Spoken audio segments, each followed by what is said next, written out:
Selamat malam Bapak, Ibu, Saudara-saudara, kekasih-kekasih Tuhan dimanapun kita berada. Kita berjumpa kembali bersama dengan Gereja Toraja Jemaat Satria Kasih dalam program Renungan Malam. Kami berharap Bapak, Ibu, Saudara-saudaraku tetap bersukacita menjalani kehidupan ini dan bisa memberikan yang terbaik bagi Tuhan dengan apa yang ada pada diri kita. Sesungguhnya semua yang ada pada diri kita itu adalah titipan Tuhan dan Tuhan mau kita mempergunakannya dengan sangat baik. Malam hari ini kita akan bersama-sama mendengarkan firman Tuhan. Olehnya mari kita memohon pertolongan, kita berdoa kepada Tuhan. Kita berdoa. Ya Allah kekasih Bapa di dalam surga, terpujilah Engkau sebagai Allah yang baik, Allah yang berkuasa, Allah yang terus berkarunia, memberikan begitu banyak hal dalam hidup kami untuk mensukacitakan kami. Terima kasih atas berkat dan penyertaan-Mu itu Tuhan. Ajar kami untuk selalu mempergunakannya dengan baik demi kemuliaan nama Tuhan sendiri. Dan malam hari ini kami boleh berkumpul bersama, stay bersama merenungkan firman Tuhan. Tuhan izinkan kami, berkati kami, ampuni kami, berfirmanlah di dalam nama Tuhan Yesus kami berdoa. Amin. Mari kita baca firman Tuhan dari kitab Kisah Para Rasul pasalnya yang ke-16 ayat ke-13 sampai dengan ayatnya yang ke-15. Kisah Para Rasul pasal 16 ayatnya yang ke-13 sampai dengan ayatnya yang ke-15. Pada hari Sabat kami keluar pintu gerbang kota. Kami menyusuri tepi sungai dan menemukan tempat sembahyang Yahudi yang sudah kami duga ada di situ. Setelah duduk, kami berbicara kepada perempuan-perempuan yang ada berkumpul di situ. Seorang dari perempuan-perempuan itu yang bernama Lydia turut mendengarkan. Ia seorang penjual kain ungu dari kota Tiatira yang beribadah kepada Allah. Tuhan membuka hatinya sehingga ia memperhatikan apa yang dikatakan oleh Paulus. Sesudah ia dibaptis bersama-sama dengan seisi rumahnya, ia mengajak kami, katanya, "Jika kamu berpendapat bahwa aku sungguh-sungguh percaya kepada Tuhan, marilah menumpang di rumahku." Ia mendesak sampai kami menerimanya. Amin. Sampai di situ bacaan firman Tuhan malam hari ini. Kita berbahagia Bapak, Ibu, Saudara-saudara. Tuhan mengizinkan kita mendengarkan, merenungkan. Semoga Tuhan menolong kita, menguatkan kita untuk memahami dan bisa melakukan dalam hidup kita. Roh Kudus memberkati. Milikku adalah milikmu Tuhan. Milikku adalah milikmu Tuhan. Bapak, Ibu, Saudara-saudara, ada kisah menarik, ilustrasi menarik tentang tukang parkir. Tukang parkir, kenapa ketika ia dipercayakan untuk menjaga kendaraan-kendaraan dengan berbagai macam merek, mulai yang merek biasa sampai merek yang begitu sangat terkenal, dengan kendaraan yang bahkan sampai yang mahal sekalipun. Begitu banyak kendaraan dititipi, dipercayakan kepadanya. Tetapi ketika tiba waktunya untukku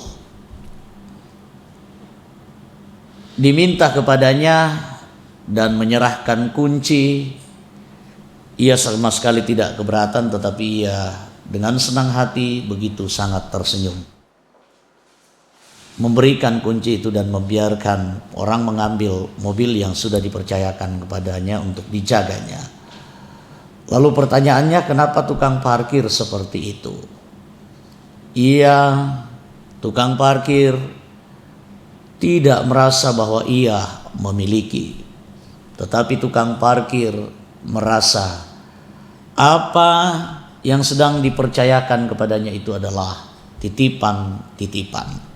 Bapak Ibu saudara-saudara, semua yang kita miliki itu adalah titipan Tuhan. Tuhan mempercayakan semuanya kepada kita, apakah itu jabatan, apakah itu kekayaan dan lain sebagainya. Ada maksud-maksud tertentu dari Tuhan mempercayakannya kepada kita. Dia menitipkannya supaya kita mempergunakannya dengan baik. Nah, mari belajar dalam bacaan kita seorang yang bernama Lydia, seorang perempuan yang tinggal di kota Filipi. Bagaimana latar belakangnya Bapak Ibu saudara-saudara? Ia adalah orang yang begitu sangat saleh. Ia begitu sangat merindukan Tuhan, ia mencari kebenaran. Dengan cara beribadah ia ingin menjangkau Tuhan dengan caranya, dengan kesalehannya. Dan ia menemukan kebenaran sejati ketika seorang Rasul Tuhan bernama Paulus datang berkhotbah di Filipi, menyampaikan firman Tuhan, dan dengan antusias penuh kerinduan, dengan sungguh-sungguh Lydia bersama beberapa orang yang ada di sana mendengarkan firman Tuhan dengan baik, dan pada akhirnya mereka percaya dan menerima Kristus sebagai juru selamat mereka.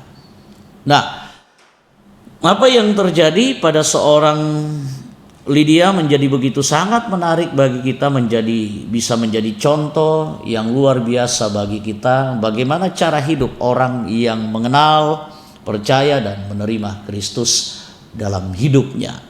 Nah, Lydia adalah seorang yang dikatakan dalam bacaan kita dengan sengaja firman Tuhan mengatakan dia adalah seorang penjaga, dia adalah seorang penjual kain ungu. Dia bukan pemakai kain ungu, dia bukan pengguna kain ungu. Dia adalah penjual kain ungu, penjual kain ungu. Kelihatannya bahasanya begitu sangat sederhana, tetapi dengan menampilkan kalimat ini kita bisa memahami bahwa perempuan ini adalah perempuan yang dari segi ekonomi begitu sangat mapan. Ia adalah perempuan yang sangat mapan dalam hal ekonomi. Menjadi seorang penjual kain ungu itu begitu sangat menjanjikan. Dan konsumennya adalah rata-rata orang bangsawan Romawi, orang-orang yang punya kedudukan yang tinggi, orang-orang kaya, karena memang kain ungu pada saat itu begitu sangat mahal. Kenapa begitu sangat mahal? Karena bahan pewarna dari kain ungu begitu sangat sulit untuk didapatkan dan membuatnya begitu sangat sulit juga, sehingga wajar pada saat itu, pada zaman itu, kain ungu begitu sangat mahal. Dan seorang penjual kain ungu secara ekonomi ya bisa dijamin bahwa kemapanan itu menjadi hal yang lumrah bagi mereka. Termasuk Lydia dengan aktivitasnya menjadi seorang penjual kain ungu, ia menjadi mapan. Dan dia adalah perempuan yang cerdas, perempuan yang begitu sangat mandiri, bekerja keras, dia selalu mau berusaha, tetapi sesibuk-sibuknya, sebanyak-banyaknya pekerjaannya, ia toh masih mengutamakan hal yang terpenting dalam hidupnya, yang ingin mencari kebenaran. Dia adalah orang yang beribadah kepada Allah. Dia adalah orang yang terus mencari kebenaran itu, dan pada akhirnya kebenaran itu diberikan oleh Tuhan. Nah, perubahan hidup yang begitu luar biasa terjadi dalam hidupnya, dan akhirnya rumahnya menjadi markas pekabaran Injil di kota Filipi, dan ia menawarkan diri untuk mengambil bahagian mendukung pelayanan lewat finansial, lewat akomodasi, lewat bantuan-bantuan yang begitu sangat luar biasa yang bisa membantu pekabaran Injil di kota Filipi. Bapak Ibu saudara-saudara, Pertanyaannya, kenapa dengan begitu sangat mudahnya, tanpa basa-basi, begitu sangat tulus, nggak tanggung-tanggung, seorang Lydia mau mempergunakan apa yang ada pada dirinya? Karena dia merasa apa yang ada pada dirinya itu adalah titipan Tuhan. Itu bukan miliknya, itu milik Tuhan yang sedang dipercayakan kepadanya. Dalam iman dia mempergunakannya dengan begitu sangat baik. Bapak, Ibu, saudara-saudara yang kekasih di dalam Tuhan, dengan orang-orang yang tulus seperti itu, pekabaran Injil, pekerjaan Tuhan bisa berjalan dengan baik. Bisa dibayangkan banyak kesulitan yang bisa ditimbulkan jikalau dalam realitasnya sama sekali tidak ada orang yang turut serta dalam pekerjaan Tuhan. Banyak yang bisa kita kerjakan, banyak yang bisa kita lakukan, talent-talent dan apa yang diberikan Tuhan kepada kita, bisa kita persembahkan untuk pekerjaan Tuhan dalam bacaan kita. Kebetulan harta kekayaan dan kapasitas serta semua yang ada pada diri seorang Lydia dipakainya untuk melayani dan mendukung pelayanan Tuhan. Bapak, Ibu, saudara-saudara, pertanyaannya, apa yang Tuhan sedang percayakan kepada kita? Apa yang Tuhan sedang titipkan kepada kita? Begitu sangat banyak. Kita bisa bayangkan, Bapak, Ibu, saudara-saudara, kalau dalam jemaat tidak ada sama sekali orang yang siap jadi kantoria. Kita bisa bayangkan juga, Bapak, Ibu, saudara-saudara, kalau dalam kehidupan jemaat tidak ada orang kaya, orang yang berkelebihan. Syukurlah kalau ada orang seperti itu. Tetapi toh kalau tidak, bukan berarti pelayanan bisa berhenti karena persoalan itu. Tetapi kalau toh ada, Bapak, Ibu, saudara-saudara, mari mempergunakan itu dengan baik. Dan mari terlibat dalam pelayanan. Ada Bapak, Ibu, saudara-saudara yang pintar mungkin berbicara, itu juga toh bisa kita persembahkan. Tuhan sedang menitipkan kita sebuah jabatan kepada kita, pakai untuk itu, untuk melayani Tuhan, karena jabatan adalah titipan. Nah, minggu ini Bapak, Ibu, saudara-saudara, dan sudah beberapa minggu kita menjalani proses pemilihan majelis gereja. Nah, Bapak, Ibu, saudara-saudara, banyak yang Tuhan percayakan kepada kita, tetapi terkadang itu menjadi kendala, banyak hal yang bisa menjadi kendala karena ketidakmauan dan lain sebagainya. Apa-apa yang dipercayakan kepada Tuhan selayaknya lah kita pergunakan dengan baik. Dan yang terpenting adalah dengan sukacita dan ketulusan. Bukan untuk mencari nama, bukan untuk mencari keuntungan, tetapi semata-mata bekerja buat pelayanan Tuhan. Bapak, Ibu, saudara-saudara, Tuhan menitipkan begitu banyak hal kepada kita. Kita harus menyadari itu. Itu semua adalah titipan. Itu bukan milik kita, tetapi itu adalah milik Tuhan yang Tuhan sedang percayakan. Pergunakanlah dengan baik buat pekerjaan Tuhan. Pasti Tuhan sangat-sangat memberkati kita. Roh Kudus menuntun kita dan menolong kita. Amin. Mari kita renungkan, mari kita syukuri firman Tuhan. Dan kita aminkan, kita nyanyikan nyanyian rohani 76 ayat 1, 4 dan ayatnya yang ke-6. Tuhanku, berkat-Mu limpah.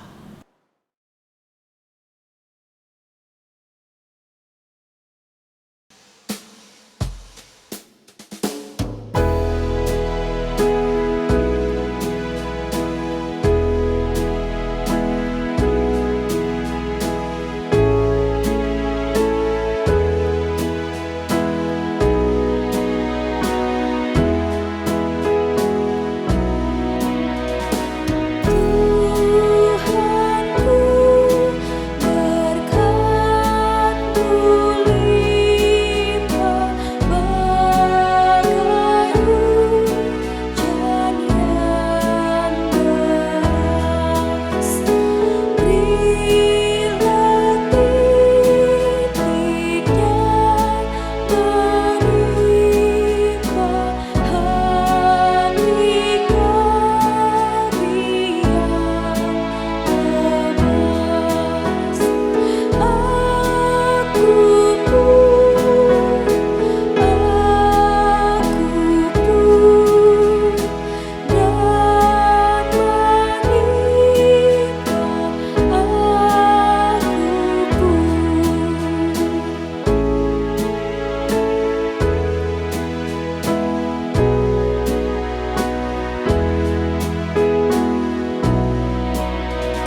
Puji syukur kepada Tuhan, Tuhan memperkenankan kita untuk mendengarkan firman-Nya.